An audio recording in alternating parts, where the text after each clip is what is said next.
Hello दोस्तों, devotion institute में आप सभी का स्वागत है। हमारा अगला सेशन बहुत ही ज्यादा इंपॉर्टेंट है।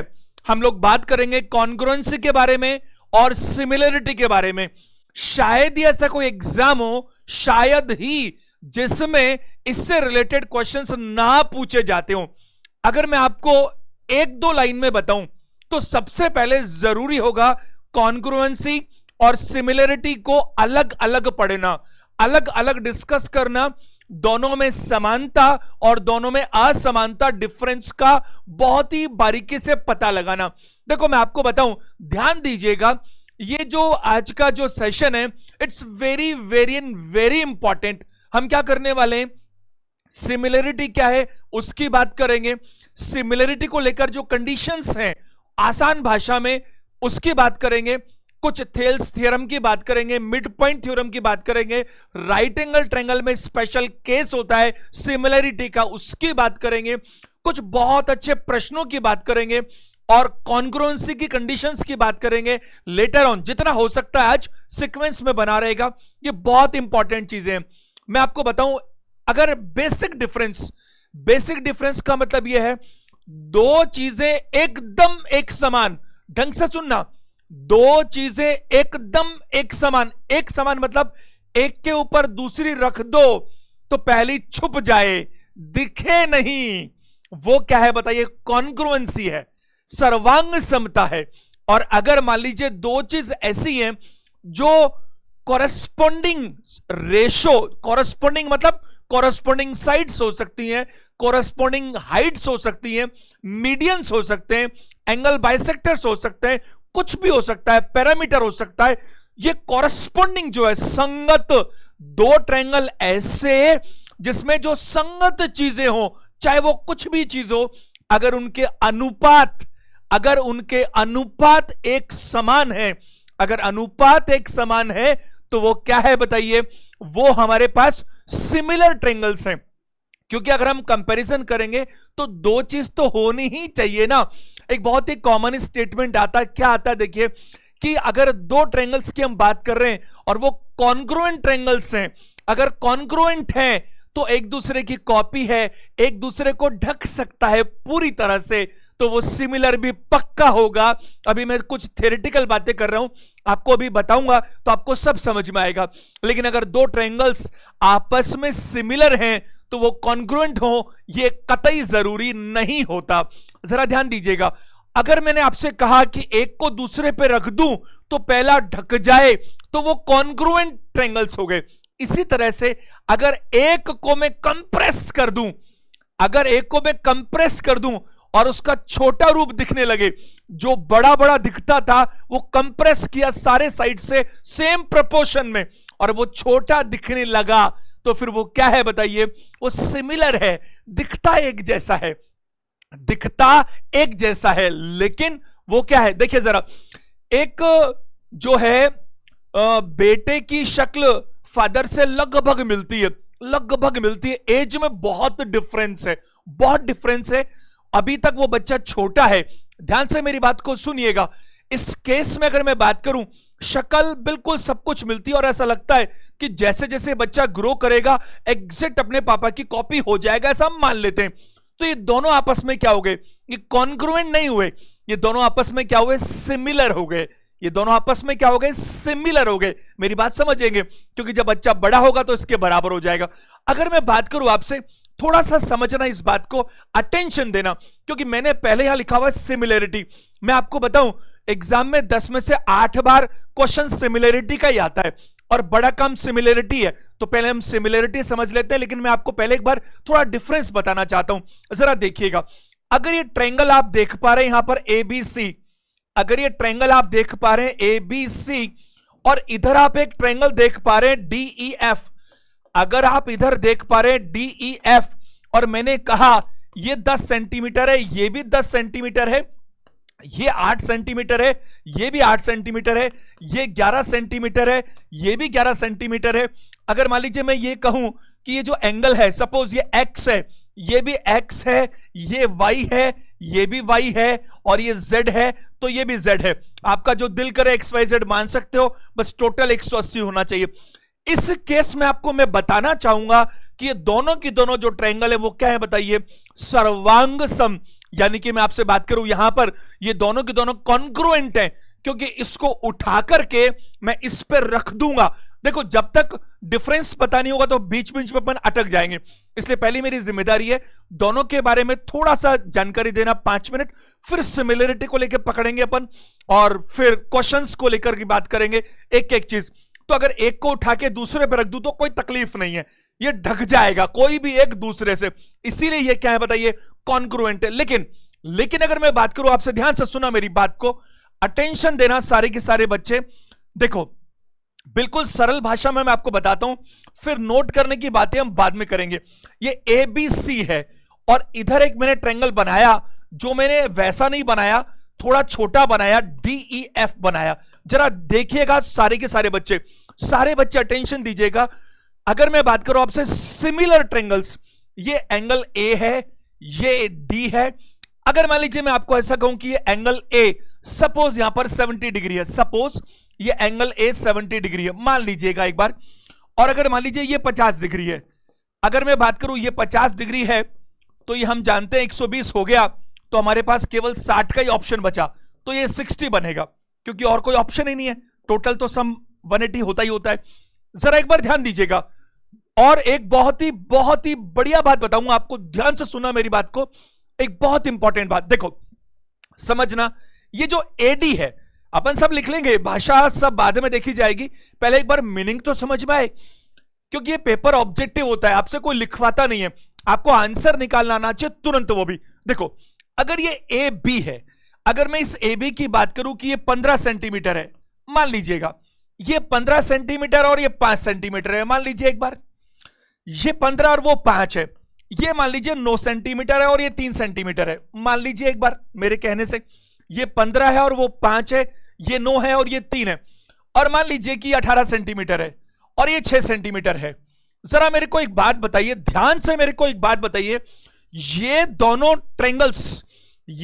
ट्रायंगल्स मैं यहां लिखता हूं, ट्रायंगल ए बी सी, और इधर जो ट्रायंगल है, क्योंकि मैं इसी के माध्यम से आपको बताना चाहता हूं कि सिमिलरिटी क्या है और उसकी बारीकियां क्या है। दूसरा ट्रायंगल मेरे पास डी ई एफ, मैं आपको सिमिलरिटी का ये साइन बनता है कुछ इस तरह से, मैं आपको बताना चाहूंगा ये दोनों ट्रायंगल्स आपस में सिमिलर ट्रायंगल्स है, क्योंकि सिमिलर ट्रायंगल्स की 3 कंडीशंस है। मैं आपको 10 मिनट बाद सारी तीनों कंडीशंस लिखवा भी दूंगा, लेकिन उससे पहले कंडीशंस कोई नहीं पूछता एग्जाम में, मैंने तो देखा नहीं जीवन में आज तक 21 सालों में कभी किसी ने कंडीशन पूछी हो, ना वो सवाल पूछता है, एप्लीकेशन पूछता है, पहले वो समझना जरूरी है। इधर देखो, अगर मैं बात करूं आपसे, तो इधर देखिएगा ये एंगल ए, देखो कोरस्पोंडिंग एंगल्स की बात करते हैं, तो A B C D E F आप ऐसे भी देख सकते हैं। अगर मैं इस ट्रायंगल को इस ट्रायंगल से कंपेयर कर रहा हूं, तो पहले नाम मैंने क्या रखा है ए, इधर नाम क्या रखा है मैंने डी, में इधर लिख देता हूं, क्या एंगल ए बराबर होगा एंगल डी के? मैं एक बहुत ही बढ़िया बात आपको बताने वाला हूं, 2 मिनट रुकेगा, बहुत ही प्यारी बात है जिसको लेकर क्वेश्चंस आते हैं एग्जाम में, ठीक है। थियोरेटिकल अभी सुन लो, प्रैक्टिकल कर देखो। एक खास बात क्या होती है कि जो अगर 2 ट्रायंगल्स कॉन्ग्रुएंट है, अगर 2 ट्रायंगल्स कॉन्ग्रुएंट है ना, सर्वांग सम है, तो उनकी सारी साइड्स कोरस्पोंडिंग साइड्स बराबर भी होनी चाहिए। मतलब एक को दूसरे पर रखेंगे तो एक ढक जाना चाहिए, तो ढकेगा तो तब ना जब सब चीज बराबर हो।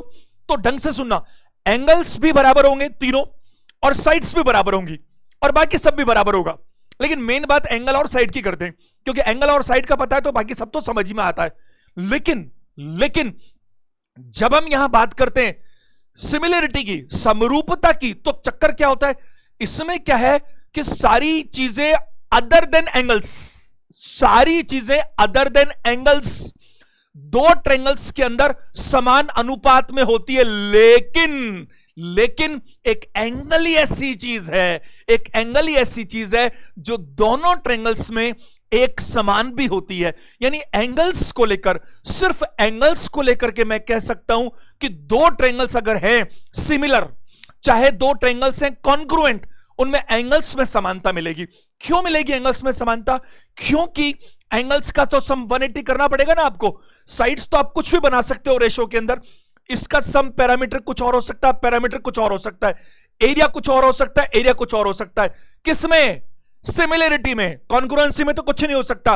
कॉन्ग्रुएंसी में तो सब कुछ एक जैसा होगा, एक जैसा पैरामीटर, एक जैसा एरिया, सब कुछ एक जैसा। लेकिन सिमिलरिटी में एरिया की बात करूंगा मैं तो एरिया अलग अलग हो सकता है, पैरामीटर अलग अलग हो सकता है, मीडियन अलग अलग हो सकती है, एंगल बाइसेक्टर अलग अलग हो सकता है, बताइए हाइट अलग हो सकती है, आपको सब कुछ अलग अलग हो सकता है। लेकिन तीनों एंगल्स का सम तो 180 होगा ना भाई।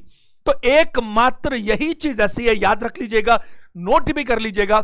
चाहे दो ट्रायंगल्स में कॉन्ग्रुएंसी देखनी हो, चाहे दो ट्रायंगल्स में सिमिलरिटी देखनी हो, एंगल्स हमेशा बराबर होंगे। तो यहां पर एंगल ए बराबर होगा एंगल डी के, एंगल बी बराबर होगा एंगल ई के, कोरेस्पोंडिंग देखिए, और जो एंगल सी है वो बराबर होगा एंगल किसके? बताइए, एफ के। और इधर देखिए, पहला पहले से, दूसरा दूसरे से, और तीसरा जो है वो तीसरे से, ये बराबर होना चाहिए, पहली बात। दूसरी बात क्या है जरा देखिए, दूसरी बात की कोरेस्पोंडिंग साइड्स समान अनुपात में हो। ढंग से सुनिएगा, जब हम कॉन्ग्रुएंसी पढ़ेंगे, मैं क्यों बार बार बोल रहा हूं ताकि डिफरेंस आपको अभी से समझ में आने लगे। जब हम कॉन्ग्रुएंसी पढ़ेंगे तो हम पढ़ेंगे कि जो कोरेस्पोंडिंग साइड्स हैं वो एक जैसी होनी चाहिए, बराबर साइज की। लेकिन अब मैं कह रहा हूं बराबर साइज की नहीं, बराबर नहीं साइज की, अनुपात समान होना चाहिए। जैसे देखिए, ये 15 है और ये 5 है, तो इन दोनों में अनुपात क्या है? 3:1। ढंग से समझिएगा, ए बी और डीई कोरेस्पोंडिंग साइड्स हैं, इनका क्या अनुपात है? 15 और 5 को काटिए, 3:1। तो मैं आपको यह दावे से कह सकता हूं कि इन दोनों ट्रायंगल्स में चाहे आप दोनों की मीडियन ले लीजिएगा, दोनों की एल्टीट्यूड यानी हाइट्स ले लीजिएगा, दोनों के एंगल बाइसेक्टर ले लीजिएगा, दोनों का पैरामीटर ले लीजिएगा, दोनों की कोरेस्पोंडिंग साइड्स ले लीजिएगा, सबके अनुपात यही आएंगे, 3:1, केवल एक एरिया को छोड़कर। एरिया क्यों, मैं आपको बताता हूं, थोड़ा सा समझना पड़ेगा, क्योंकि इन सब में यूनिट सिंगल होती है, centimetre, metre, kilometre, but area में यूनिट क्या होती है? Metre square, kilometre square. 2-4 minute रुक जाओ, अभी मैं आपको सब बताता हूं, क्योंकि अभी क्या सब एक साथ बोलेंगे, सब एक साथ लेंगे, खिचड़ी बन जाएगी, कंफ्यूजन क्रिएट होगा। तो मैंने कहा, अगर ये 15 और 5 है, और अगर ये दोनों सिमिलर है, अगर ये गिवन है, आपको दो ट्रायंगल्स को पता लगाना है कि सिमिलर है, एक बात। दूसरी बात कि आपको ऑलरेडी गिवन है कि सिमिलर है, तो अगर ये 3:1 में है तो ये भी 3:1 में होना पड़ेगा, नहीं तो फिर सिमिलर नहीं है। 9 और 3 3:1 में है, तो 18 और 6 भी 3:1 में होना पड़ेगा, अगर दो ट्रायंगल सिमिलर है तो।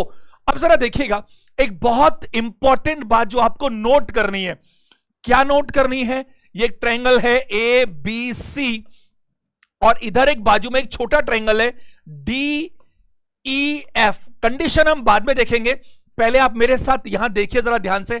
अगर मैं बात करूं, यहां पर देखो, यहां स्पेस नहीं था मेरे पास, वरना मैं यहां पर ही बात खत्म कर सकता था। तो आप पहली बात तो ये नोट करेंगे, अभी क्या नोट करेंगे इसके साथ साथ वीडियो पॉज करके, कि कोरेस्पोंडिंग जो एंगल्स हैं वो बराबर हो। कोरेस्पोंडिंग एंगल्स क्या हो? बराबर हो।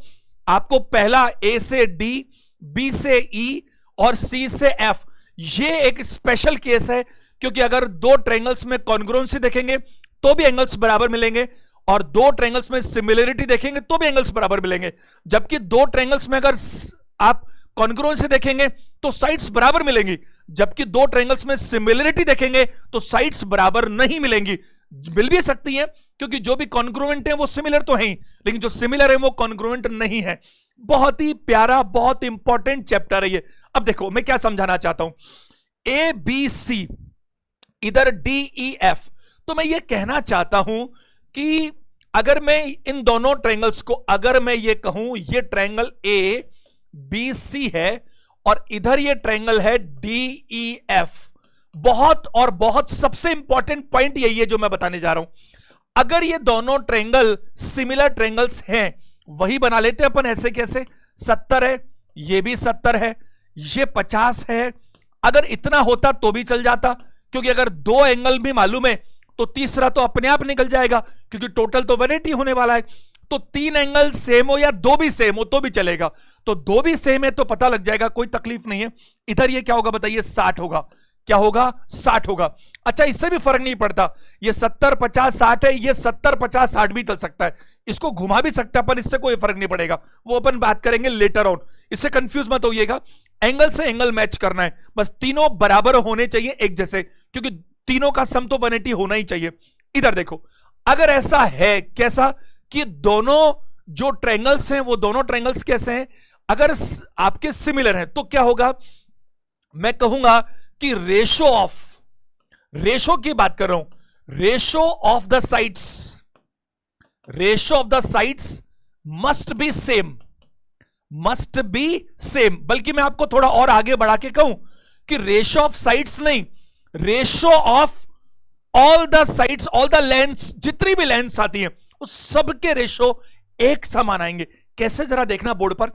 अगर मैं यहां बात करूं आपसे, ये वाला जो ट्रायंगल है ए बी सी और ये डी ई एफ, ये वाली साइड जो है, अगर ये दोनों सिमिलर है तो क्या होगा, ए बी, इधर लिख देता हूं ए बी, और ये वाला कौन सा है बताइए, डी ई, ये समान अनुपात में होंगे।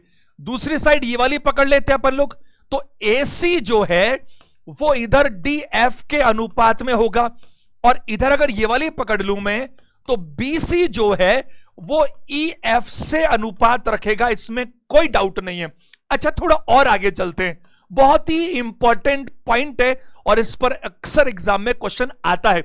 अब थोड़ा और आगे चलते हैं, देखो जरा, अगर मैं किसी भी वर्टेक्स से सामने वाली साइड पर एल्टीट्यूड डालूं, परपेंडिकुलर डालूं, हाइट निकल जाएगी, बताइए निकल जाएगी नहीं निकल जाएगी। अब मैं बना नहीं रहा क्योंकि मैं इन्हीं दो में सारे काम बनाऊंगा तो फिर वो दिखेगा नहीं। अपन ये मान लेते हैं वर्टेक्स ए से हाइट डाल लो या बी से या सी से, कहीं से भी कोई एल्टीट्यूड, लेकिन दोनों में सेम वर्टेक्स से डालना जहां एंगल सेम हो। अगर मैं बात करूं इस वर्टेक्स ए से डालूं सामने तो हाइट होगी, और इस हाइट को मैं h1 नाम देता हूं, और इधर मैं अगर डी से डालूंगा तो इसको h2 देता हूं। तो मैं आपको बताना चाहता हूं कि कॉरस्पॉन्डिंग रेशियो ऑफ साइड्स के साथ साथ आप ये लिख सकते हैं, क्या बताइए, जितनी भी लेंथ है जिस भी चीज की, तो मैं बात करूंगा यहां पर h1 और यहां पर क्या बताइए h2, इनका रेशियो भी समान होगा। अच्छा, एक बात बताइए, ये एल्टीट्यूड आपको याद होगा, हमने कल परसों डिस्कस किया था ऑर्थो सेंटर के अंदर। ऑर्थो सेंटर मतलब यही था, तीनों एल्टीट्यूड्स जहां मिलते हैं वो ऑर्थो सेंटर होता है। अच्छा, अगर मैं आपको याद दिलाऊं मीडियंस के बारे में, अगर मीडियन की बात करें तो मीडियन का मतलब क्या है, किसी भी वर्टेक्स से चलाइए और सामने वाली साइड को 2 बराबर भागों में बांट दीजिए, वो मीडियन है। तो मैं आपको बताना चाहता हूं, इसमें अगर आप वर्टेक्स ए से चलाओ सामने मीडियन, ये सारी बातें हम ऑलरेडी कर चुके हैं। इसे डी से चलाएं सामने मीडियन, हमने सेंट्रॉइड में पढ़ा था ग्रेविटी सेंटर में। तो इसकी जो मीडियन है इसको m1 नाम देता हूं, इसके m2 नाम देता हूं। तो m1 और m2 का रेशो भी वही होगा। थोड़ा और आगे बात करते हैं, अगर आपको याद है इन सेंटर, तो मैंने आपको एंगल बाइसेक्टर बताया था। एंगल बाइसेक्टर इंटरनल भी होता है, एक्सटर्नल भी होता है, ये बातें हम ऑलरेडी कर चुके हैं। अगर किसी भी एंगल का, लेकिन कॉरस्पॉन्डिंग होना चाहिए, ए एंगल का बाइसेक्टर करूं मैं और इधर मैं एंगल बाइसेक्टर करूं, तो याद रखिएगा इसका एंगल बाइसेक्टर को मैं नाम देता हूं एंगल बाइसेक्टर 1 और इसको बोल देता हूं एंगल बाइसेक्टर 2। तो इसका रेशो भी सेम होगा, मैं आपको बताना चाह रहा हूं। Are you getting my point? अगर मैं बात करूं इसके अंदर, ढंग से सुनिएगा, बहुत इंपॉर्टेंट बातें बताने जा रहा हूं। अगर मैं इसके अंदर अगर बात करूं आपसे, एक सर्कल बनाऊं, इसके अंदर भी सर्कल बनाऊं, तो अगर मैं सर्कल बनाऊंगा तो एक इन रेडियस बनेगी, यानी स्मॉल आर को मैं इसको r1 और इसको r2 देता हूं, तो इसका रेशो भी सेम होगा। अगर मैं इस ट्रायंगल में बाहर एक सर्कल बनाऊं और इधर भी बाहर सर्कल बनाऊं, तो सरकम रेडियस होगा, हमने सरकम सेंटर में पढ़ा था, तो वो कैपिटल R होगा, और वो कैपिटल R और इसको मैं R2 कहूं तो वो भी सेम होगा। मेरी बात समझ पा रहे हैं? और अगर मैं परिमाप की बात करूं तो रेशो, जैसा कि मैंने यहां कहा, इधर देखो जरा, ये 15 इसका 1/3 है, 18 इसका 1/3 है, 9 है इसका 1/3 है। तो इन तीनों को जोड़ूंगा तो परिमाप आएगा, और इन तीनों को जोड़ूंगा तो इसका परिमाप आएगा। जब इसकी हर कॉरेस्पॉन्डिंग साइड 1/3 1/3 1/3 हो रही है, तो फिर उसका परिमाप भी तो 1/3 होगा, यानी परिमाप का रेशो भी वही बनेगा। तो यहां मैं बात कर रहा हूं आपसे कि परिमाप, पैरामीटर, पहले वाले ट्रायंगल का P1 नाम दे देता हूं, पूरा लिखने की क्या जरूरत है कि parameter of ABC, parameter of DF. अरे आप लिख सकते हो ना, मैं बोल रहा हूं। क्या होता है कि अपन फिर कोर्स इतना ज्यादा है कि थोड़ा थोड़ा ऐसा कर सकते हैं, आप पॉज करके खुद लिख सकते हो, और मैं रीजनेबल चीजें तो लिखता ही हूं। तो पैरामीटर 1 और पैरामीटर 2 ये आपस में बराबर होंगे। क्या मेरी बात को आप समझ पा रहे हैं? एक बहुत इंपॉर्टेंट बात बताने जा रहा हूं मैं। अब मैं दोनों के एरिया की बात करता हूं, तो मैंने देखो यहां पर सब कुछ ऐसे लिखा, लेकिन मैं एरिया के लिए कुछ ऐसा लिखना चाहता हूं, ध्यान दीजिएगा। इस पहले वाले को मैं नाम देता हूं डेल 1 और ये डेल 2 है। एरिया को हम दिखाते हैं इस तरह से। अगर मैं बात करूं तो ये मैंने इसको रूट में क्यों लिखा है, वाई इसको रूट में क्यों लिखा है, मैं आपको बिल्कुल जायज रीजन दूंगा, समझाऊंगा बिल्कुल अच्छे से। एक बात बताइए मेरे को, ये जो लंबाई है, अगर ये मैंने 15 सेंटीमीटर मानी थी और इसको मैं 5 सेंटीमीटर मानता हूं, जैसे मैंने नीचे भी किया था सेम रख लेता हूं, इसको 18 मानता हूं और ये 6 सेंटीमीटर था, मान लेते हैं एक बार। और अगर मान लीजिए ये 24 सेंटीमीटर है तो ये 8 होना चाहिए। क्यों होना चाहिए भाई? ये 1/3 है, ये भी 1/3 है और ये भी 1/3 है। तो ये जो यूनिट है वो सेंटीमीटर सेंटीमीटर सेंटीमीटर में है। हाइट भी सेंटीमीटर सेंटीमीटर में आएगी, मीडियन भी सेंटीमीटर में आएगा, एंगल बाइसेक्टर में आएगा, इन रेडियस में आएगी, सर्कम रेडियस में आएगी, पैरामीटर में आएगी, सब कुछ आएगी। लेकिन लेकिन लेकिन लेकिन क्षेत्रफल का यूनिट क्या रहता है बताइए? Metre square. क्योंकि मीटर को मीटर से मल्टीप्लाई करना पड़ता है, इसलिए मीटर स्क्वायर आता है। हम इंसुलेशन पढ़ेंगे तो वॉल्यूम की बात करेंगे, 3 डायमेंशन को मल्टीप्लाई करने से वॉल्यूम आएगा तो मीटर क्यूब हो जाएगा। अब यहां पर जरा देखिए, ये मैंने रूट इसीलिए लगाया है क्योंकि अगर आप यहां पर बात करेंगे ये कैसे आएगा, अंदर क्या है, इस रूट के अंदर क्या है बताइए? सेंटीमीटर मल्टीप्लाई सेंटीमीटर करने से आया है ये। सेंटीमीटर मल्टीप्लाई सेंटीमीटर, जब मैं रूट करूंगा तो ये कट करके बाहर क्या निकलेगा बताइए? सेंटीमीटर निकल जाएगा। मेरी बात समझ पा रहे हैं? तो यहां पर हम इस तरह से बात कर सकते हैं। और अगर आप बात करें इसको उल्टे तरीके से लिखने की, तो ऐसा भी कर सकते हैं अपन कि आप इस एरिया को थोड़ा अगले पेज पे लिख लेता हूं ताकि आपको समझ में आए। जरा देखिएगा, अगर मैं सीधा बात करूं, ये एरिया आपका जो ट्रायंगल 1 है और ये ट्रायंगल 2 है, ये कौन सा है? एबीसी। एबीसी का एरिया, और ये कौन सा वाला था? डीईएफ, इसका एरिया। तो आप सीधी सी बात ऐसी भी कर सकते हैं, मैं इधर लिख देता हूं। देखो आपके पास में 2 ट्रायंगल थे, तो ट्रायंगल पहला वाला ये था एबीसी, सारे के सारे बच्चे समझने की कोशिश कीजिए। और जो दूसरा वाला था वो आपके पास में था डीईएफ। डीईएफ, तो अगर मैं एरिया की बात करूंगा तो मैं सीधा ये भी कह सकता हूं कि ये जो कोरस्पोंडिंग साइड्स है एबी, एबी बटा क्या करूं बताइए? डीसी, डीई सॉरी, इसका स्क्वायर कर दीजिए। भाई आप देखिए, खुद ही समझने की कोशिश कीजिए। यहां पर आपको मैंने बताया कोरस्पोंडिंग लेंथ जो भी है उनका रेशो समान बना रहेगा, लेकिन क्षेत्रफल में ऐसा हम नहीं कर सकते क्योंकि वो स्क्वायर में है और स्क्वायर का रूट करेंगे। अरे 16 अगर स्क्वायर में हो और 16 का रूट करूं तो मुझे 4 मिलेगा। तो ये अंदर क्या है? मीटर स्क्वायर, यानी मीटर मल्टीप्लाई मीटर, उसका रूट करूंगा तो मीटर मिलेगा, तब जाके ये बराबर आएगा। तो मैं अगर इस रूट को हटा दूं, इस रूट को हटा दूं, तो ये सब पर मुझे स्क्वायर लगाना पड़ेगा। ये बहुत छोटी सी बात है जो आप समझ पा रहे होंगे। यहां मैं बात करूं तो इसी तरह से मैं कह सकता हूं कि इस कोरस्पोंडिंग साइड क्या बताइए? बीसी बटा बताओ क्या? ईएफ। आप इसका स्क्वायर कर लीजिए, या फिर आप ये एसी, एसी बटा डीएफ, इसका स्क्वायर कर लीजिए। क्वेश्चंस करेंगे अभी हम बहुत अच्छे अच्छे। या फिर हम क्या करें? H1 और H2 हाइट था, इसका स्क्वायर कर लीजिए। या आप मीडियन 1 मीडियन 2 इसका स्क्वायर कर लीजिए। यानी आपको इसमें से कुछ भी पता है तो सीधा एरिया निकाला जा सकता है। या फिर मैं बात करूं आपसे, एंगल बाइसेक्टर 1 एंगल बाइसेक्टर 2 इसका स्क्वायर कर लीजिए। या फिर आप इन रेडियस 1 इन रेडियस 2 का स्क्वायर कर लीजिए। या फिर आप सर्कम रेडियस 1 सर्कम रेडियस 2 इसका स्क्वायर कर लीजिए। या फिर आप पैरामीटर 1 पैरामीटर 2 इसका स्क्वायर कर लीजिए। क्या मेरी बात को आप समझ पा रहे हैं? बहुत आसानी से यह चीज प्रूव होती नजर आती है। क्या बात को समझ पा रहे हैं? बहुत अच्छे से हो सकता है।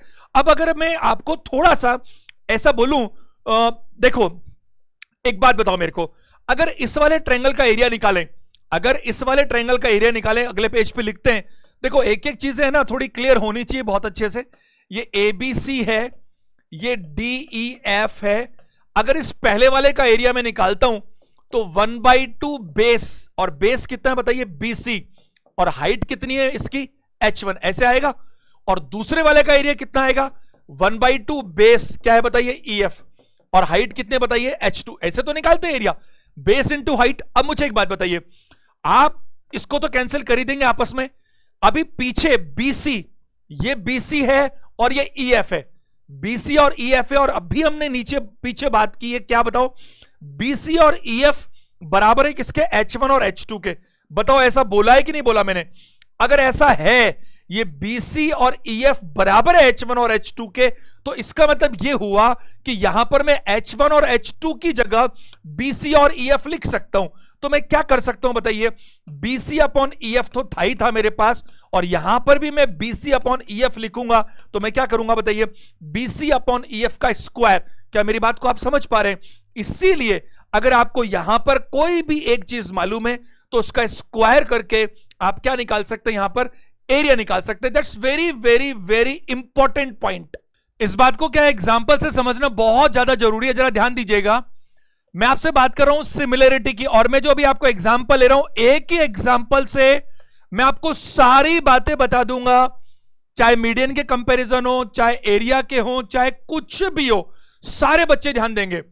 अगर मान लीजिए मैं आपसे बात करूं कुछ इस तरह से, ध्यान दीजिएगा सबके सब लोग, ये ABC है, ये DEF है, और ये जो एंगल बन रहे हैं जरा ध्यान से मेरी बात को समझने की कोशिश कीजिएगा। अगर मान लीजिए मैं यहां बात कर रहा हूं आपसे कि जो तीनों एंगल्स हैं, ये तीनों एंगल्स बराबर बराबर है, ये आपको जानकारी दी गई है, मैंने वापस वही लिख दिया 70, 50 और 60। अगर आपको दो एंगल पता है तो भी तीसरा पता होगा। अब देखिए जरा, सबसे पहली बात, आपको कोई भी एक इंफॉर्मेशन दे दी जाए, केवल एक एरिया वाले मामले में ध्यान रखना है, बाकी कोई तकलीफ ही नहीं है। जैसे अगर मान लीजिए ये वाली साइड में 7 सेंटीमीटर बोलता हूं और ये वाली साइड में 3 सेंटीमीटर बोलता हूं, ध्यान से मेरी बात को सुनिएगा। अगर ये दोनों साइड्स 7:3 में है मान लीजिएगा, और अगर मैं इस ट्रायंगल, यहां पर आपको ये साफ साफ समझ में आता है, अगर ये आपको इंफॉर्मेशन दी गई कि ट्रायंगल ABC ये सिमिलर है किसके बताइए, ट्रायंगल DEF के, ये सिमिलर है, आपको नजर आ रहा है साफ साफ, ये वाली कोरस्पोंडिंग साइड्स 7:3 में है। और आपसे कहा कि जो ट्रायंगल ABC है उसका पैरामीटर, मान लीजिए उसका पैरामीटर आपको कहा गया कि 77 सेंटीमीटर है, तो फिर ट्रायंगल आपका जो DEF है उसका पैरामीटर कितना होना चाहिए। तो आपको साफ साफ पता है कि दोनों की एक कोरस्पोंडिंग साइड का रेशो 7:3 है, और अगर ये 7:3 है कोरस्पोंडिंग साइड्स, तो पैरामीटर भी 7:3 में ही होगा। और इस 7 का मतलब क्या दिया हुआ है, 77 सेंटीमीटर। अगर 7 का मतलब 77 है तो 7 से डिवाइड करो तो 1 का मतलब आएगा 11, और 1 का मतलब 11 आएगा तो 3 का मतलब क्या आएगा बताइए, 33 सेंटीमीटर। क्या मेरी बात को समझ पा रहे हैं? तो यहां पर जो पैरामीटर है वो उसी रेशो में होगा जिस रेशो में आपकी कोरस्पोंडिंग साइड अवेलेबल है। केवल यही नहीं, देखिए एक एरिया को लेकर मैं बहुत अच्छा एग्जांपल देता हूं, एरिया को लेकर। अब देखो मैं बार बार ये 70, 50, 60 नहीं लिखूंगा, ये आप मान लीजिएगा कि अपन सिमिलर की बात कर रहे हैं, क्योंकि स्पेस कम होता है, बार बार लिखने में टाइम भी जाता है, सिर्फ अपन नाम लिखकर छोड़ देते हैं। जरा देखिए बहुत ही जल्दी से, ये जो ट्रायंगल है दोनों, अब ये मेरे से बराबर से बन गया, लेकिन बराबर से नहीं है, ABCDEF। सिर्फ मैंने आपको कहा ये वाली जो दो कोरस्पोंडिंग साइड से, मैंने पहली बात क्या फिक्स कर दी कि दोनों सिमिलर हैं। अगर ये 7:3 में है, ढंग से सुनिएगा, अगर ये 7:3 में है और इस वाले का एरिया, ढंग से समझने की कोशिश कीजिएगा मैं क्या कह रहा हूं, अगर इस वाले का एरिया मैं कहूं 245 सेंटीमीटर स्क्वायर है, तो इसका एरिया क्या होना चाहिए। यह आपको सवाल छोटा सा मैंने पूछा, इसका एरिया मैंने आपको दे दिया 245 सेंटीमीटर स्क्वायर। तो इसका एरिया क्या होना चाहिए? आपको मैंने बहुत अच्छे से बताया कि दोनों ट्रायंगल्स, ये ट्रायंगल ए बी सी और दूसरा ट्रायंगल है डी ई एफ, तो मैंने कहा जो एरिया आता है वो हमेशा अपन स्क्वायर करते हैं, किसको? कॉरस्पॉन्डिंग साइड्स को। ये मैंने अभी आपको सिखाया पिछले, अभी देखिए आप जब भी आपको एरिया निकालना हो, जब भी आपको एरिया निकालना हो तो कॉरस्पॉन्डिंग साइड्स हो, हाइट्स हो, मीडियंस हो, कुछ भी हो जो आपको दिया उसका स्क्वायर करना पड़ेगा। क्यों करना पड़ेगा वो भी मैंने आपको सिखाने की कोशिश की है। तो आप सीधा काम कीजिएगा कि जो एरिया आएगा वो किस रेशो में आएगा, वो 7/3 में नहीं आएगा, वो 7/3 के स्क्वायर में आएगा। यानी इसका एरिया 49 और 9 के अनुपात में आएगा। तो दोनों का एरिया 49:, क्या होगा बताइए, 9 के रेशो में आएगा। और ये जो 49 है इसकी जो इंफॉर्मेशन है वो 245 है। क्या ये इसका 5 गुना है? हां, 49 का 5 गुना है। अरे मुझे क्वेश्चंस थोड़े याद हैं, लेकिन इतना तो दिमाग चल रहा है ना कि इसका स्क्वायर करूंगा 49, तो कोई ऐसा डेटा मैंने चुपचाप से रख दिया जो आसानी से 49 से मल्टीप्लाई हो जाता हो, ताकि एक बार मैं कॉन्सेप्ट आपको सिखा सकूं। तो अगर ये 49 का 5 गुना है तो यहां भी 9 का 5 गुना होना चाहिए, यानी कि 45। अब ये एरिया है तो अगर ये सेंटीमीटर स्क्वायर है तो ये भी सेंटीमीटर स्क्वायर होगा, अगर ये मीटर स्क्वायर है तो ये भी मीटर स्क्वायर होगा। तो जो क्वेश्चन मार्क है इसका आंसर क्या दीजिएगा? 45 सेंटीमीटर स्क्वायर। केवल एकमात्र एरिया, और एरिया को लेकर मैं आपको दिखा दूं पिछले 5 सालों में अगर 50 बार क्वेश्चंस नहीं पूछे गए हो तो केवल एरिया को लेकर के। तो आप बहुत अच्छे से समझ लीजिए, ये बेसिक्स अपन सीख लें, फिर अपन बात करेंगे मिड पॉइंट थ्योरम के बारे में, अपन बात करेंगे थेल्स थ्योरम के बारे में, अपन बात करेंगे राइट एंगल में क्या क्या प्रॉपर्टीज होती हैं इसको लेकर के। अगर बात करें तो बहुत बहुत सारे क्वेश्चंस बनते हैं सिमिलरिटी में, लेकिन सीक्वेंस में चलते हैं। क्या मेरी बात को आप समझ पा रहे हैं? अगर हम बात करें इसी तरह से कुछ भी निकालने की, एक एग्जाम्पल और ले लेते हैं, एक एग्जाम्पल और ले लेते हैं। जैसे देखिए, ध्यान से समझिएगा, ये ए बी सी है और ये आपका डी ई एफ है, डी ई एफ है। रेशो में वही रख लेता हूं, ये 7 है और ये 3 है, मैंने सेम रख लिया।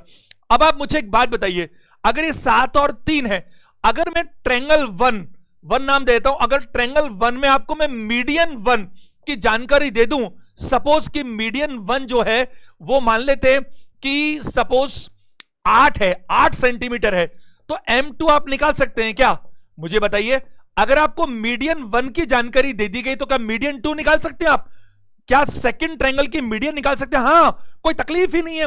क्यों? क्योंकि कॉरस्पॉन्डिंग साइड्स के रेशो जो होंगे वही मीडियन के रेशो होने चाहिए। तो आपको क्या समझ में आ रहा है? 7 रेशो जो है वो ऑलरेडी गिवन है 8 सेंटीमीटर के बराबर, और मुझे रेशो में क्या चाहिए? 3 जो आए वो मेरा आंसर है। क्योंकि हर चीज, दोनों ट्रायंगल्स में हर चीज इन्हीं कोरस्पॉन्डिंग रेशियोज में होगी, 7:3। मीडियन भी, हाइट भी, एंगल बाइसेक्टर भी, इन रेडियस भी, सरकम रेडियस भी। बस मैं एक और बता देता हूं ये, और उसके बाद फिर अपन आगे अगले कॉन्सेप्ट पे चलेंगे। बात आप समझ ही पा रहे होंगे, केवल एरिया का कॉन्सेप्ट है तब आपको थोड़ा ज्यादा अलर्ट रहने की जरूरत है, वरना कोई दिक्कत नहीं है।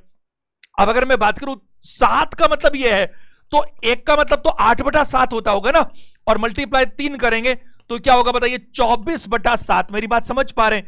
तो 7 को अगर और लेना चाहते तो 21, 3 सही 3/7 आपका जो है सेंटीमीटर, ये आंसर निकल कर आएगा आपका। ये आपकी जो सेकंड वाली जो ट्रायंगल है उसकी मीडियन निकल कर आती है। क्या आप मेरी बात को समझ पा रहे हैं? It's very very and very easy job, कोई तकलीफ ही नहीं है।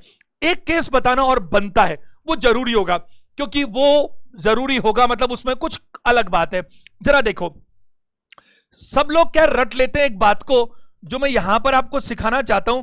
ये एबीसी है और ये डीईएफ है। आपको ऐसा नहीं कहा, मैंने अभी पहले भी कहा था आपको, मैंने कहा तीनों एंगल्स जो हैं वो सेम होने चाहिए, बट सेम प्लेस पर हो ये जरूरी नहीं है। कैसे? मैं आपको बताता हूं, जरा देखो। अगर मैं इसको एक्स बोलूं, इसको वाई बोलूं और इसको जेड बोलूं, तो ऐसा भी बोल सकता हूं मैं, ये एक्स है, ये वाई है और ये जेड है। मेरी बात को समझने की कोशिश कीजिएगा। तो ये एक स्पेशल केस मैंने कैसा बनाया, आपको कॉरस्पॉन्डिंग साइड्स का रेशो सेम मिलेगा। अगर मुझे कोई ये कह देता है, यहां पर क्या कह देता है भाई, या तो मुझे वो पहले बोल दे कि सिमिलर है तो मैं सिमिलरिटी के हिसाब से बात सारे आंसर्स निकाल लूंगा, या मुझे इंफॉर्मेशन ऐसी दे तो मुझे पता लग जाए कि ये सिमिलर है, सारी बातें होंगी। अगर वो कह दे कि ये ट्रायंगल ABC और दूसरा ट्रायंगल DEF, ये दोनों ट्रायंगल जो हैं वो सब सिमिलर है, अगर मान लीजिए ऐसा कहा गया, तो इस बार अलर्ट रहने की आवश्यकता है। इसीलिए मैंने इसको लिया है कि इस बार कॉरेस्पॉन्डिंग साइड्स ये जो होगी ये आपके Z के सामने है, तो ये से Z के सामने ये होगी। ध्यान रखना इस बात का बहुत अच्छे से। इस बार आप कंपैरिजन AB का DE से नहीं कर सकते, इस बार आप AB का कंपैरिजन किससे करेंगे? EF से करेंगे। क्या मेरी बात को समझ पा रहे हैं? अगर मान लीजिए मैं ऐसा कुछ बताऊं, सपोज कि ये मैं रख लेता हूं, सपोज 16.4 मान लीजिए, एक बार आसान सा लेते हैं, और ये रख लेते हैं 4.1 मान लीजिए, और मान लीजिए कि ये वाला जो है ये मैं आपको देता हूं सपोज 11, ये मैं देता हूं आपको 11 जो x के सामने है, और x के सामने वाले पे मैंने क्वेश्चन मार्क लगा दिया, किसका आंसर निकालिए। तो आपको क्या समझ में आ रहा है भाई? आप कॉरेस्पॉन्डिंग साइड्स में यहां समझने की कोशिश कीजिएगा और इसको अच्छे से नोट कर लीजिएगा। जो x के सामने है वो x के सामने से कंपेयर होगी, जो y के सामने है जो y के सामने से कंपेयर होगी, और जो z के सामने वो z के सामने से कंपेयर होगी। सिंपल सी बात है। तो z के सामने यहां 16.4 है, z के सामने यहां 4.1 है, ये इसका 1/4 है, यानी कि कॉरेस्पॉन्डिंग साइड्स 4:1 में काम कर रही हैं। तो फिर ये मेरे को x के सामने 16 मिल रहा है, और x के सामने ही मेरे से क्वेश्चन मार्क पूछा जा रहा है, तो ये 4:1 में है। इस 4 की वैल्यू क्या है बताइए? 11। तो 4 का भाग लगाएंगे तो 2.75 आएगा। 2 क्या आएगा? 75। 11 का आधा 5.5, का आधा 2.25। मेरी बात समझ पा रहे? तो आपका जो सही आंसर होगा वो होगा 2.75 सेंटीमीटर। उम्मीद करता हूं ये बातें आप समझ पा रहे हैं। कुछ लोगों को लगता है सर बहुत ज्यादा डीप में चले जाते हो। अरे मेरे को पता है ना, आपका काम है पढ़ना, सिलेक्शन कैसे होगा ये मुझे पता है, बच्चों का सिलेक्शन कैसे होना चाहिए आई नो वेरी वेल कि इसकी जड़ तक जाना जरूरी है। अब जरा 2 मिनट का काम और करेंगे। कंडीशंस, इतनी सारी बातें हमने समझ ली, बट एक बार अपन नोट कर लेते हैं कंडीशंस। काहे की conditions? Conditions of similarity. Conditions of similarity अगर मैं बात करूं, सिमिलरिटी समानता की क्या क्या कंडीशंस हैं, तो पहली कंडीशन के नाम पे आएगा triple S. Triple S, triple S का मतलब है साइड साइड और साइड। क्या मेरी बात समझ पा रहे हैं? साइड साइड और साइड, यही ट्रिपल एस मैं आपको कॉन्ग्रुएंसी में भी बताने वाला हूं। लेकिन वहां और यहां में क्या फर्क होगा? वहां पर तीनों साइड्स एक जैसी होनी चाहिए, एक समान होनी चाहिए, इक्वल होनी चाहिए, लेकिन यहां ऐसा नहीं है। यहां पर तीनों साइड्स जो हैं उनका जो रेशो है वो कॉरेस्पॉन्डिंग रेशो एक समान होना चाहिए। अगर मैं इस पहली कंडीशन की बात करूं, क्योंकि आपको कंडीशन भी बताना जरूरी है, ये ए बी और सी है, और ये जो है वो डी ई और एफ है, और यहां मैं बात करूं आपसे, ये एक्स है, ये वाई है और ये जेड है। वैल्यू कुछ भी भर सकते हैं आप, ये x है, ये y है और ये z है। तो मैं आपको ये बताना चाहता हूं कि ए बी कॉरेस्पॉन्डिंग है किसके बताइए? DE के। क्यों? क्योंकि एंगल्स तो तीनों बराबर रखे हुए हैं, तो हम ले सकते हैं x के सामने वही आएगा जो इधर है। ऐसे ही मैं बात करूं इधर BC, तो BC का कॉरेस्पॉन्डिंग DEF, ये DE क्या है बताइए? F। तो यहां पर EF की बात करेंगे अपन, और ऐसे यहां पर AC की बात करूंगा मैं, तो यहां बात करूंगा DF के बारे में। क्या बात को समझ पा रहे हैं? ये इंपॉर्टेंट बात है, ये हमारी पहली कंडीशन है। तो तीनों जो साइज, तीनों जो आपकी कॉरेस्पॉन्डिंग साइड्स हैं वो एक समान नहीं होती, बल्कि वो एक समान अनुपात में होती है। हाइट्स भी एक जैसे नहीं होती, दोनों में सिमिलर, एक जैसे अनुपात में होती है। मीडियन हो, एंगल बाइसेक्टर हो, इन रेडियस हो, सरकम रेडियस हो, पैरामीटर हो, सब कुछ क्या होता है?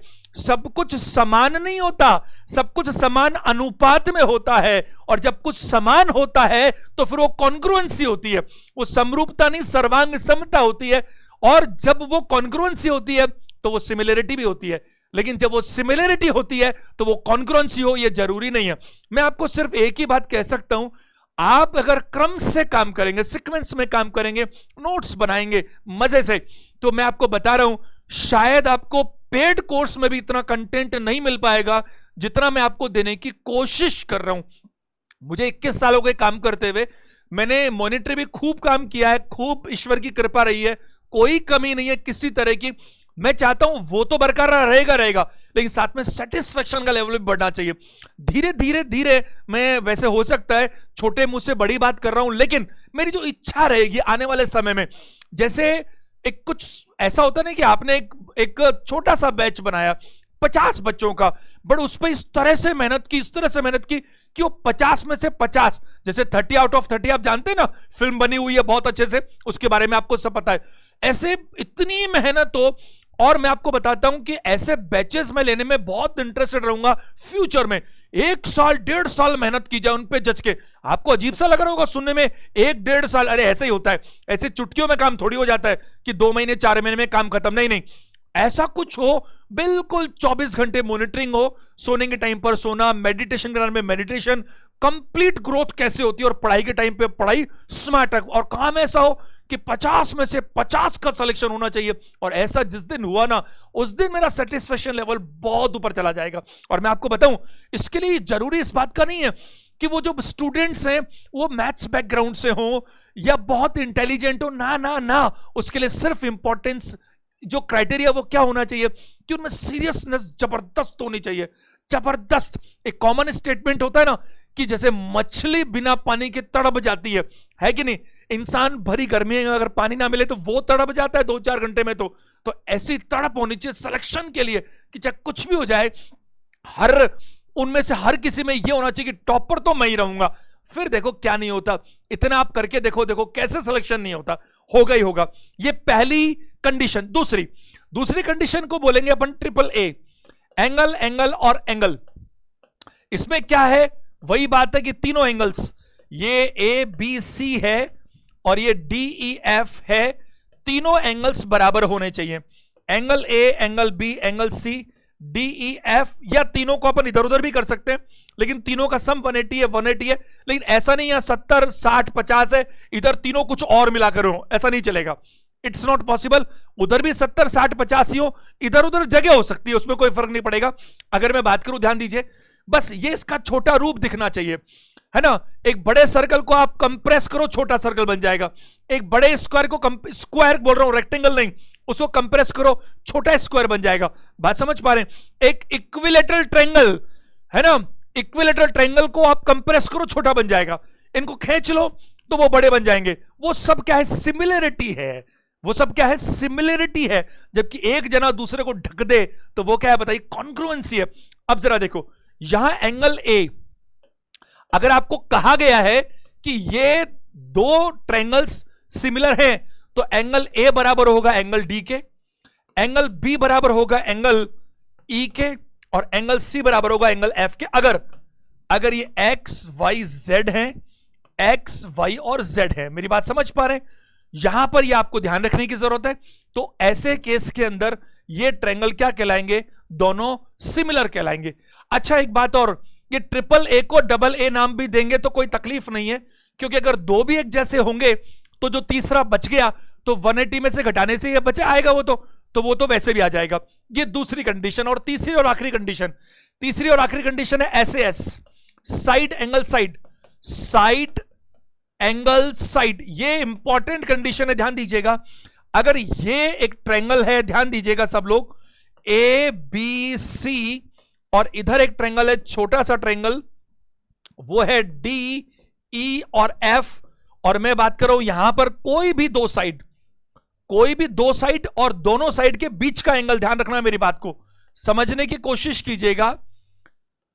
मैं इस बार सिर्फ इसका नाम रख रहा हूं यहां पर।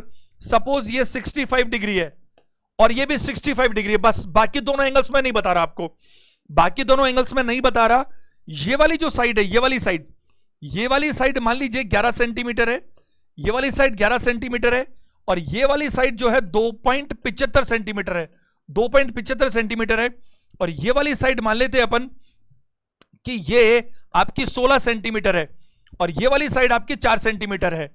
अगर इतनी इंफॉर्मेशन अवेलेबल है जो मैंने बनाई है, तो फिर ये दावे की बात है कि ये दोनों ट्रायंगल्स क्या बताइए, सिमिलर है। क्यों? साइड एंगल साइड, दो साइड्स, जरा देखिए, क्या ए बी के कोरस्पोंडिंग डीई है?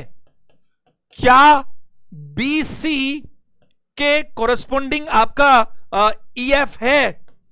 अगर मैं बात करूं, यहां पर ध्यान दीजिएगा, ए बी और डीई, ए बी और डीई 4 गुने का फर्क है, 4:1 रेशो सेम आएगा। 16 और 4 4:1 रेशो सेम आएगा। यहां हमेशा रेशो की बात होगी, तो इन दोनों का जो रेशो है और इन दोनों का रेशो है और इन दोनों के बीच के एंगल सेम हो, ध्यान दीजिएगा, इन दोनों के बीच का एंगल क्या हो? सेम हो। अगर ये तीनों बातें लागू होती हो तो भी वो ट्रायंगल कैसा कहलाएगा? वो ट्रायंगल निश्चित रूप से क्या कहलाएगा? सिमिलर ट्रायंगल कहलाएगा। ध्यान दीजिएगा। अब हम बात करते हैं दो थ्योरम्स के बारे में जो समझना बहुत ज्यादा जरूरी होगा। पहली बीपीटी, बेसिक प्रोपोर्शनलिटी थ्योरम, जिसे थेल्स थ्योरम भी बोलते हैं।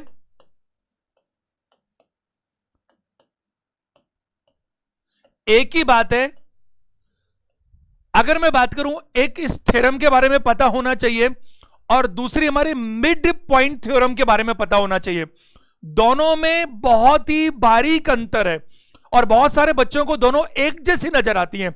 इसीलिए मैं पहले यह समझाना चाह रहा हूं और फिर इसमें एक चीज एड ऑन करके आपसे मिड पॉइंट थ्योरम की बात करूंगा। जब तक ये थ्योरेटिकल बातें नहीं होंगी पूरी, तब तक क्वेश्चंस पे आने का कोई फायदा ही नहीं। जरा ध्यान दीजिएगा, सारे के सारे बेसिक प्रोपोर्शनलिटी थ्योरम वो क्या सिखाती है, जरा बोर्ड पे ध्यान दीजिएगा। देखो, उसने ये कहा कि ये ए बी सी एक ट्रायंगल है और ए बी सी क्या है? एक ट्रायंगल है। इस ट्रायंगल में कहीं भी, देखो ध्यान से मेरी बात को सुनिएगा, it's very very and very important. जब मैं मिड पॉइंट थ्योरम की बात करूंगा तो मैं ए बी और ए सी के मिड पॉइंट्स को मिलाऊंगा, और जब मैं मिड पॉइंट्स को मिलाऊंगा तो हम देखते हैं कि मिड पॉइंट्स मिलने के बाद पैरेलल भी होते हैं और आधा भी होता है। वो आगे बात करता हूं थोड़ी देर बाद। यहां क्या है? मिड पॉइंट की बात नहीं है, मुझे सिर्फ क्या करना है, बीसी के पैरेलल एक लाइन बनानी है। बीसी के पैरेलल एक लाइन बनानी है, पैरेलल एक लाइन बनानी है। अब मैं जानबूझ के पैरेलल यहां बनाता हूं ताकि आपको आधा आधा नजर नहीं आए। तो मैंने सिर्फ क्या कोशिश की है कि मैंने बीसी, और नाम मैं देता हूं उसको डी और ई, मैंने क्या कोशिश की है कि बीसी के पैरेलल डीई बनाने की कोशिश की है। याद रखिएगा, इसका मिड पॉइंट थ्योरम से सीधा लेना देना नहीं है, बिल्कुल नहीं है। और जब आप दोनों समझेंगे ना, दोनों थ्योरम्स, तो फिर मजा आएगा, फिर क्वेश्चंस करेंगे खूब, बहुत बहुत क्वेश्चंस आते हैं इस पे बेसिस। देखो, ये क्या कहती है कि सेम प्रोपोर्शन में चलेगा। तो बीसी के पैरेलल अगर डीई है, अगर, तो मुझे एक जानकारी चाहिए आपसे। वो ये जानकारी चाहिए कि अगर ये दो पैरेलल लाइंस हो, अगर दो पैरेलल लाइंस हो और उसको एक ट्रांसवर्सल इस तरह से देख करे, तो आपको मालूम है ना कि ये वाले एंगल दोनों ऊपर ऊपर दोनों क्या है बताइए? कोरस्पोंडिंग एंगल्स हैं। और ये सारी बातें हम स्टार्टिंग के पहले दूसरे सेशन में कर चुके हैं, तो रिपीट की जरूरत नहीं। इधर आ जाओ, मुझे एक बात बताइए, अगर ये ऐसी बात है तो मुझे बताइए, ये दोनों एंगल, भाई ये दोनों पैरेलल लाइंस हैं और एक ट्रांसवर्सल है नीचे तक जाएगी, तो क्या ये दोनों एंगल एक जैसे होंगे या नहीं होंगे? मुझे बताइए, क्या ये भी इसी तरह से एक जैसे होंगे या नहीं होंगे? ये दोनों एंगल एक जैसे होने चाहिए कि नहीं होने चाहिए? मुझे बताइए। आप ये देखिए, अगर मैं यहां दो ट्रायंगल की बात करता हूं, पहला ट्रायंगल मैं लेता हूं, छोटा वाला ट्रायंगल जो है ए डी ई, हम सिमिलरिटी की बात कर रहे हैं, और दूसरा ट्रायंगल है बड़ा वाला ए बी सी। ये दोनों ट्रायंगल सिमिलर नजर आ रहे हैं। ध्यान दीजिएगा मेरी बात पर, कभी भी अगर ऐसा होगा, कैसा होगा? एक ट्रायंगल में जो बेस है, बेस, उस बेस के पैरेलल आप इस तरह से इस ए बी और ए सी को मिलाएंगे। ये यहां भी मिला सकते हैं, यहां भी मिला सकते हैं, यहां भी मिला सकते हैं। कहां मिला सकते हैं इससे फर्क नहीं पड़ता, फर्क इससे पड़ता है किससे? कि आप जो मिला रहे हैं वो पैरेलल है। तो क्या रिजल्ट निकल कर आता है? ये एडी और बी डी, अगर मैं बात करूं एडी और यहां पर बी डी, इसका जो अनुपात होगा वही अनुपात ए ई और ईसी या सीई कह लीजिए, एक ही बात है, इसका होना ही चाहिए। ये होता है इसका रिजल्ट, ये रिजल्ट निकल कर आता है हर स्थिति में। क्या बोला मैंने आपको कि जो एडी और डीबी है उसका जो अनुपात है वही एई और ईसी का अनुपात होता है, सीई का अनुपात होता है। मान लीजिएगा, अनुपात बोला है मैंने, साइज नहीं बोली। अगर मान लीजिए सपोज ये 11 और 4 अनुपात में है, अगर ये वाला 11 और 4 अनुपात में है तो ये तय बात है कि ये भी 11 और 4 अनुपात में होगा। साइज अलग हो सकता है, अनुपात सेम रहेगा। मेरी बात समझ पाते हैं? अगर ये पैरेलल है तो। अच्छा, एक और बात मैं बताना चाहूंगा, जरूरी होगा, जरा देखिए, अपन को अगला पेज यूज करना पड़ेगा इसके लिए, जरा देखिएगा। अगर यहां पर कुछ ऐसी बात हो, जैसे ये ट्रायंगल था ए बी सी और मैंने कहीं यहां मिलाने की कोशिश की डी और ई और ये पैरेलल बनाया। पैरेलल का मतलब क्या है कि ये दोनों आपस में पैरेलल है। डी ई पैरेलल है किसके बताइए? बी सी के। तो अभी हमारी ये बातचीत हुई थी कि ये जो एंगल 1 है, ये दोनों एंगल बराबर बराबर है। ये दोनों एंगल क्या है बताइए? बराबर बराबर है। और ये जो एंगल 2 है, ये दोनों आपस में बराबर बराबर है। और ये जो एंगल 3 है, ये दोनों में कॉमन है। ये दोनों में क्या है बताइए? कॉमन है। तो एक जरूरी बात आप सारे के सारे ध्यान दीजिएगा, मैंने आपको सिमिलरिटी में आज भी बताया था। वो क्या बताया? अगर मैं ट्रायंगल ए बी सी जो बड़ा ट्रायंगल है उसको सिमिलर मानता हूं ट्रायंगल छोटे वाले के जो ए डी ई है, तो मुझे कैसे कंपैरिजन करना चाहिए थोड़ा और बारीकी से। तीनों एंगल्स के सामने वाली साइड्स, तीनों एंगल्स के सामने वाली साइड्स सेम प्रोपोर्शन में होना चाहिए। बीपीटी थ्योरम है, प्रोपोर्शनली सेम चलेगा। तो जरा देखिए, इस ट्रायंगल अगर मैं बड़े की बात करूं ए बी सी, तो एक के सामने क्या है बताइए? ए सी। एंगल 1 के सामने क्या है? ए सी। और यहां पर एंगल 1 के सामने क्या बताइए? ए ई। क्या मेरी बात को समझ पा रहे? बहुत इंपॉर्टेंट चीज है। जरा बड़े वाले में 2 के सामने देखिए ए बी, और यहां पर अगर मैं 2 के सामने देखूं तो क्या देखूंगा? A D. अगर मैं यहां पर बात करूं तो दोनों ही ट्रायंगल्स में, मैंने 1 के सामने और 2 के सामने बात की, अब ये 3 दोनों में कॉमन है। तो बड़े वाले में 3 के सामने क्या है? बी सी, क्योंकि नीचे वाला बेस रहेगा ना पूरा ए बी सी। और इसके लिए सामने क्या है? D E. क्या मेरी बात को समझ पा रहे हैं? और ये आप अच्छे से नोट कर लीजिएगा, this is very very very important result. अगर मैं बात करूं आपसे, तो यहां पर मैं आपको अंतिम बात कहना चाहता हूं, ये डी और ई मिड पॉइंट्स नहीं है, ये केवल इसके पैरेलल लाइंस है। अब एग्जाम में किस तरह के प्रश्न पूछे जाते हैं, उन प्रश्नों पर अपन आते हैं। जरा ध्यान दीजिएगा।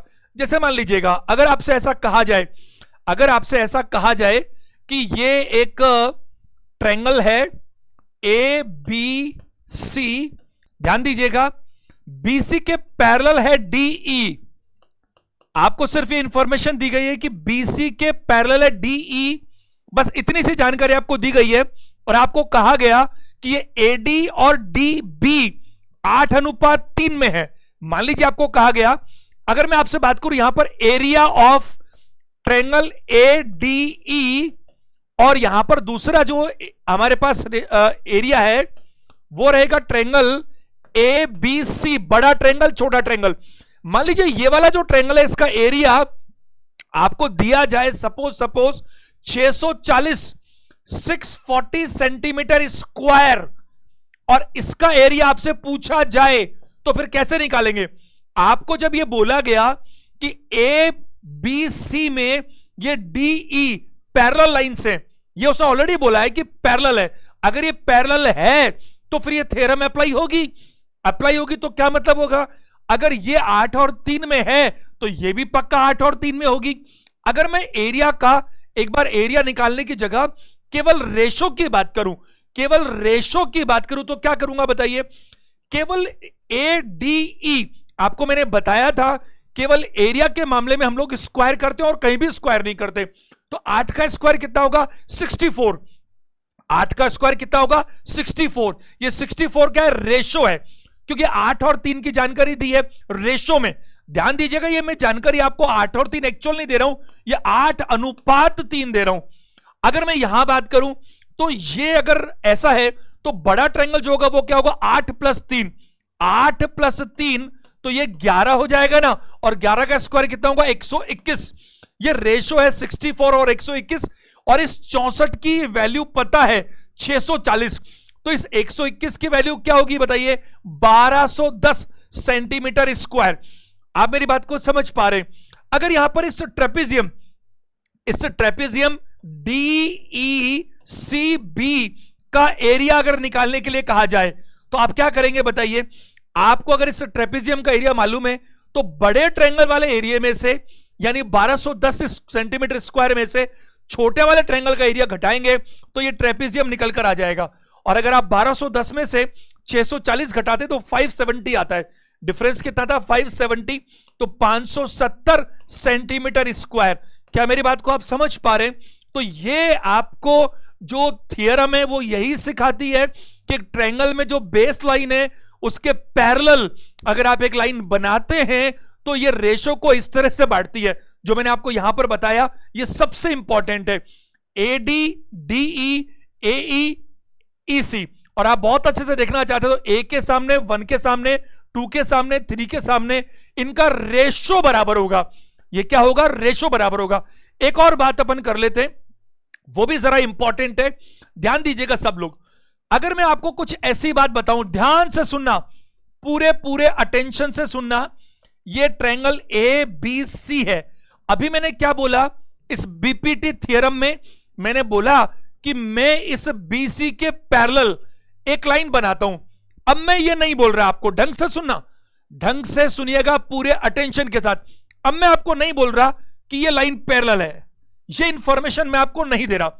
ये पॉइंट D है और ये E है, इस AB पर ये D पर मिलती है और AC पर E पर मिलती है।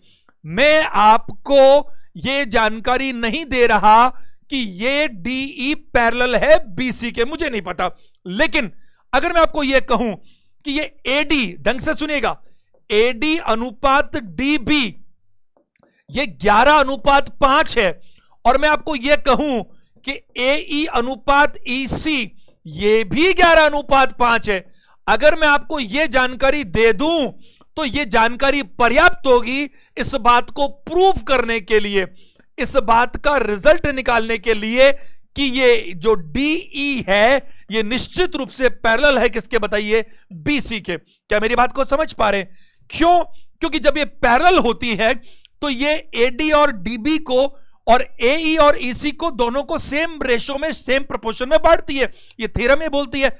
अब इसने पैरेलल तो नहीं बोला लेकिन बांट कर बता दिया कि ये 11 और ये 5 के अनुपात में है, और ये भी 11 और 5 के अनुपात में है।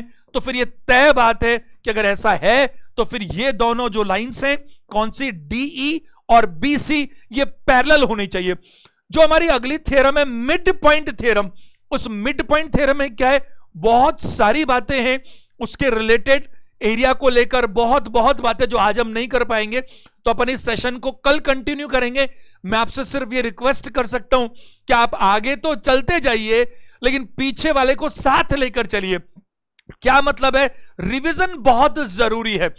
आप देखिए, अगर हम मेमोरी टेक्निक्स की बात करते हैं ना, एक छोटी से 1 मिनट आपके फायदे के लिए मैं आपसे एक अनुभव शेयर करता हूं।